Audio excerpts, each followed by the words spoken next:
Umat sekalian yang saya kasihi dalam Tuhan kita Yesus Kristus, saya mengawali homili ini dengan mengutip salam dari Santo Paulus yang tadi dibacakan kepada kita dalam suratnya kepada jemaat di Korintus. Saya sedikit mengubahnya sesuai dengan konteks kita sekarang ini. Kalau Santo Paulus berkata, dari Paulus yang oleh kehendak Allah dipanggil menjadi Rasul Kristus Yesus, dan dari Sostenes saudara kita kepada jemaat Allah di Korintus. Saya mengubahnya dari Paskalis yang oleh kehendak Allah dipanggil menjadi Gembala Tuhan Yesus di Keuskupan Bogor, dan dari Romo Anton dan juga Romo Berto saudara kita kepada jemaat Allah di mana? Di Paulus Depok. Dan di sini Santo Paulus mendeskripsikan umat di Korintus. Dia mengatakan mereka dikuduskan dalam Kristus Yesus dan dipanggil menjadi orang-orang kudus. Ya, saya juga bisa mengatakan bahwa umat Paulus, Anda sekalian ini dikuduskan dalam Kristus Yesus. Amin. Dan dipanggil untuk menjadi orang-orang kudus. Kita dipanggil untuk menjadi orang-orang yang mengkhususkan hidupnya, membaktikan hidupnya untuk mengabdi dan menyembah Tuhan Yesus Kristus yang diwartakan oleh Santo Paulus. Dan sekarang ini saya juga mewartakan itu kepada Anda sekalian. Karena saya berada di sini bukan karena siapa-siapa, tetapi karena kasih karunia dari Tuhan. Dan Anda berada di sini juga karena Anda bersama saya mengimani Kristus Yesus itu. Dan kita sekalian berusaha menghidupi kesempatan hidup di dunia ini dengan satu tekad bersama bahwa kita mau mengkhususkan hidup kita, kita mau mengikuti apa yang dilaksanakan oleh Tuhan untuk kita kerjakan dan apa yang diajarkan oleh Tuhan untuk kita dengarkan dan kemudian kita ajarkan juga kepada sesama kita. Jadi hidup kita memang dikhususkan ke sana, dikuduskan untuk akhirnya kita bersatu dengan Tuhan Allah itu. Dan karena itu kekudusan hidup kita sebagai pengikut Kristus sudah kita mulai cicipi, mulai alami selama kita masih diberi kehidupan oleh Tuhan di dunia ini.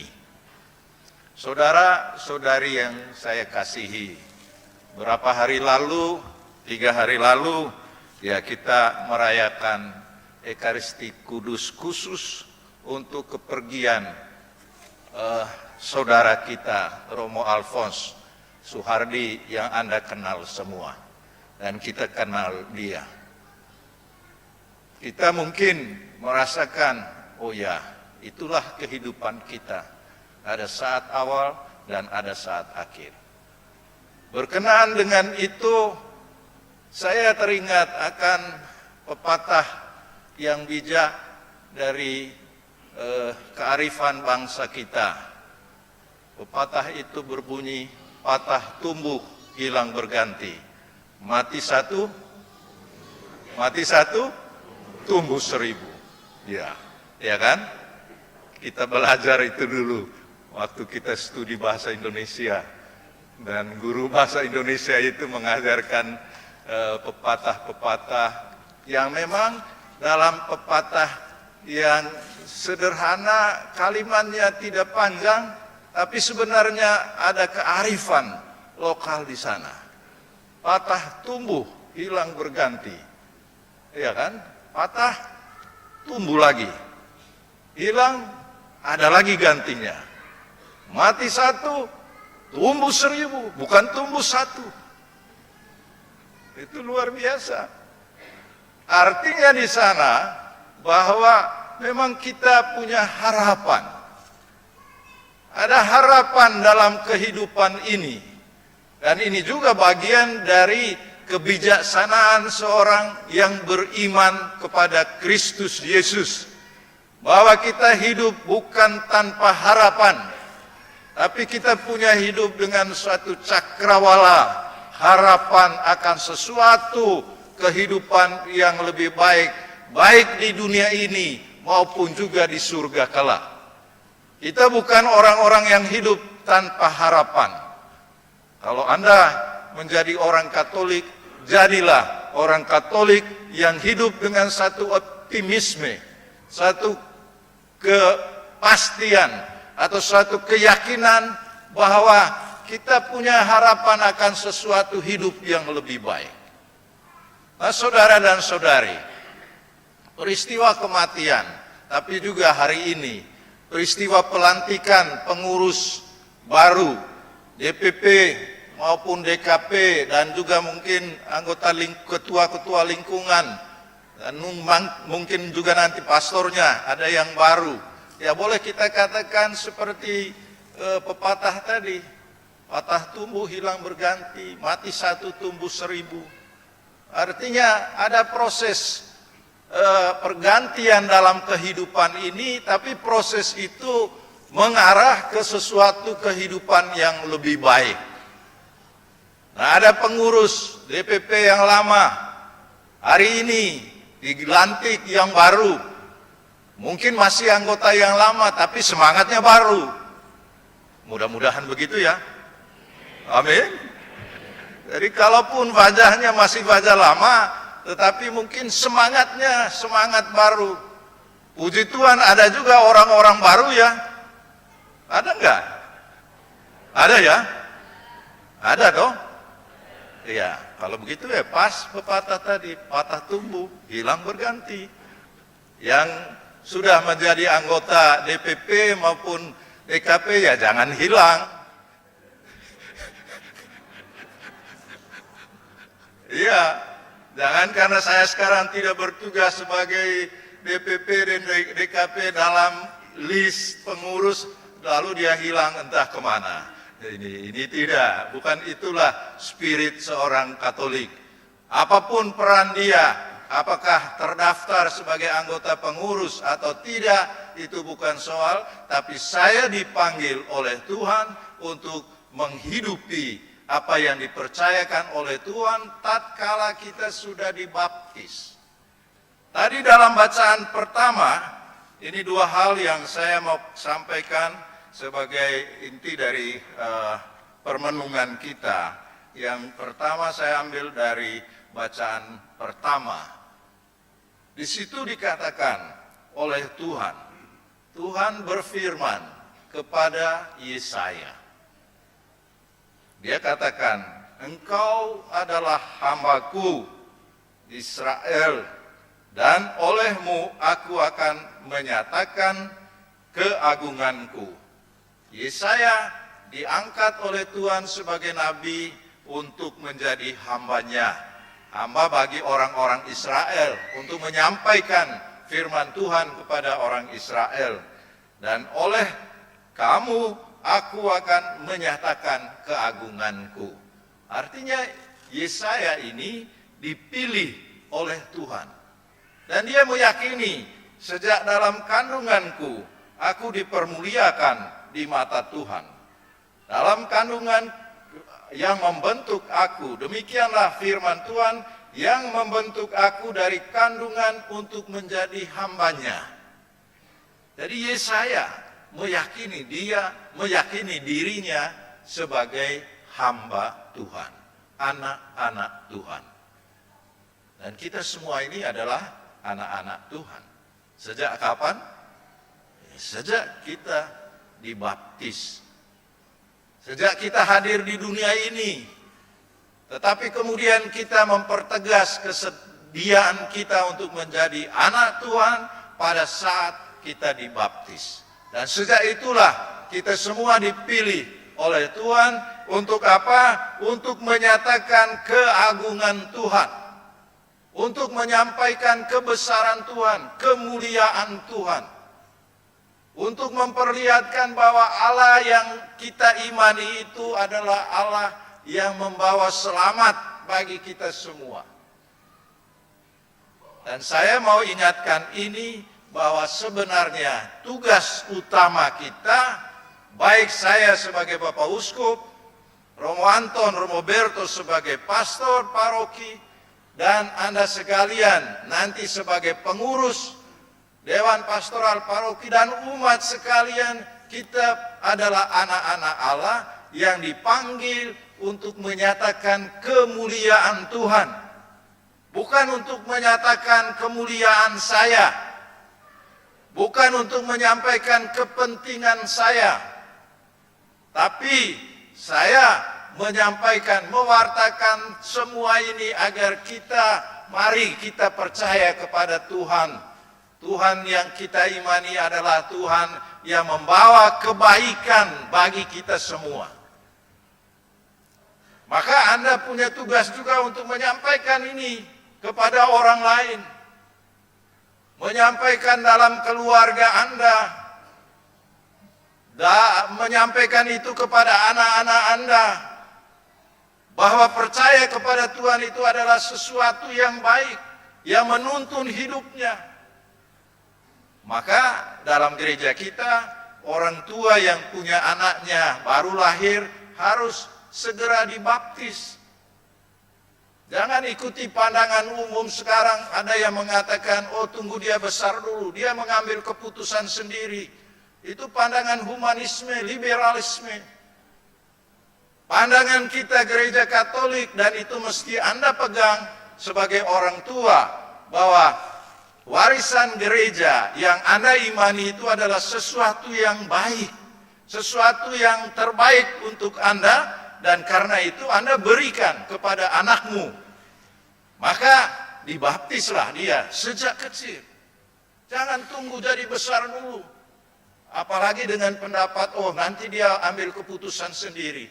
Berarti Anda sebagai orang tua tidak meyakini hidup menggereja, iman Anda itu sesuatu yang terbaik untuk anak-anakmu. Dan memang apakah itu terbaik? Iya. Karena kita percaya kepada Yesus yang baik, Tuhan yang baik. Tuhan yang mengajarkan kebaikan kepada kita, mencintai sesama kita, mencintai musuh pun. Itu yang diajarkan oleh Yesus. Berbelas kasih satu sama lain. Bukankah itu sesuatu yang baik? Halo?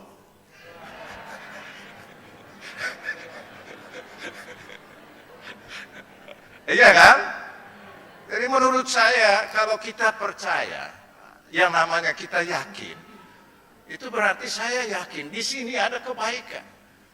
Maka apapun yang ditawarkan oleh orang lain, oke, saya melihatnya, silakan Anda tawarkan, tapi saya punya pilihan ini. Saya tidak terganggu oleh kampanye Anda.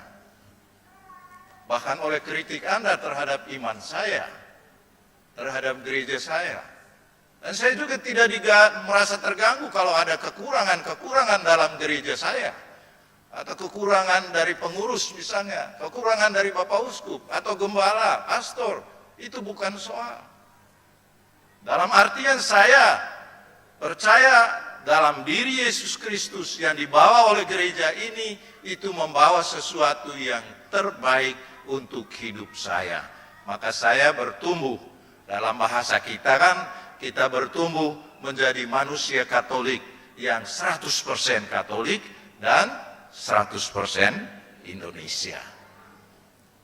Yang kedua, saudara-saudari, dan ini yang terakhir, itu disampaikan dalam Injil. Bagi saya menarik, ada tokoh Yohanes Pembaptis. Dan tugas Yohanes Pembaptis ialah dia memperkenalkan Yesus. Dia bukan memperkenalkan dirinya. Tatkala dia ada di tepi sungai Yordan, dia melihat Yesus datang, lalu dia katakan kepada orang-orang di situ, lihatlah, itu orang. Orang bertanya, siapa itu? Oh, itu adalah anak domba Allah yang menghapus dosa-dosa kita. Jadi dia bukan melihat Yesus sebagai kompetitor bagi dia, tapi dia melihat secara positif, inilah Sang Penyelamat. Saudara-saudara, jangan terlalu terpaku pada saya. Saya memang mewartakan agar kalian bertobat sebagai persiapan untuk menerima dia ini. Sekarang dia muncul, itulah anak domba Allah yang menghapus dosa dunia. Itulah Sang Penyelamat kita yang kita nantikan. Maka ikutilah dia. Jadilah murid dia. Jadilah pengikut dia. Saya, Yohanes Pembaptis mengatakan, saya menghormati dia. Dia adalah Allah. Dia ada sebelum saya. Dan saya sebenarnya tidak pantas untuk membaptis dia. Tetapi karena dia yang meminta saya membaptis, saya membaptisnya.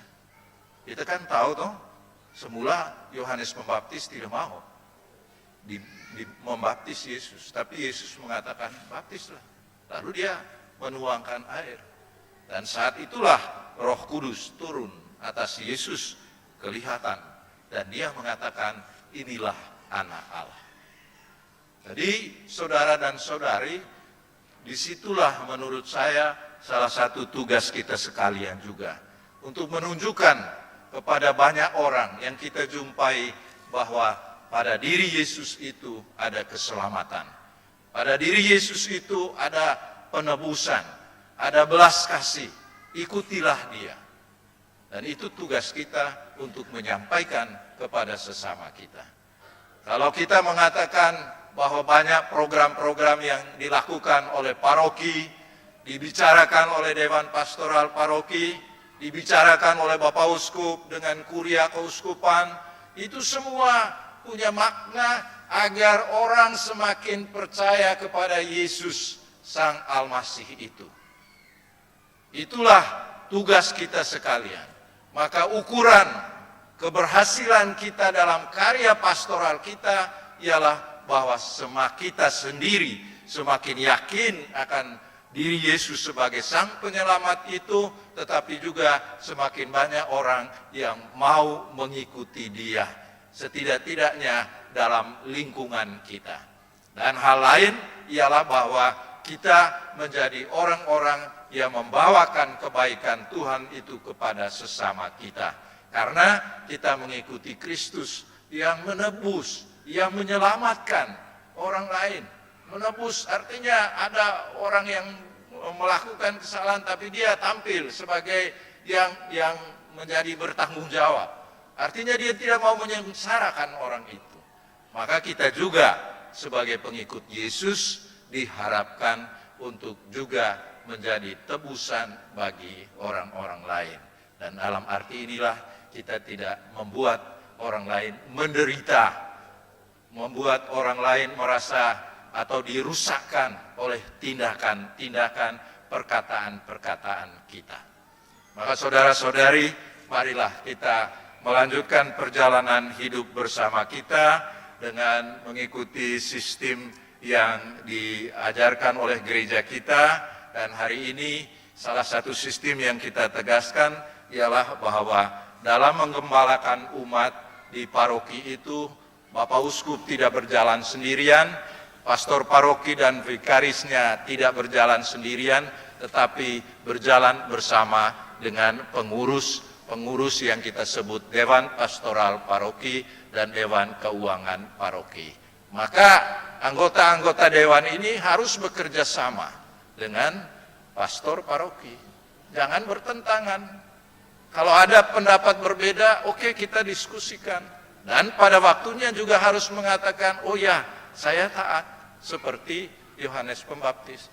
Jangan terus-menerus juga membela diri terus. Apalagi bicara jelek juga tentang gerejanya sendiri. Bukan itu maksudnya. Amin. Ya, karena kita kan punya kelemahan juga ya.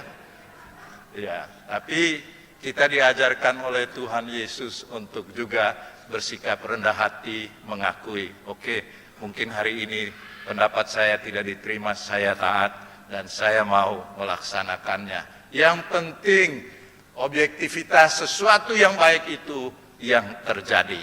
Dan itulah yang kita cari bersama. Bukan kepentingan saya, bukan kepentingan seseorang, tapi kita semua akhirnya bisa hidup kudus yang dibaktikan kepada Tuhan dan sesama kita. Tuhan memberkati.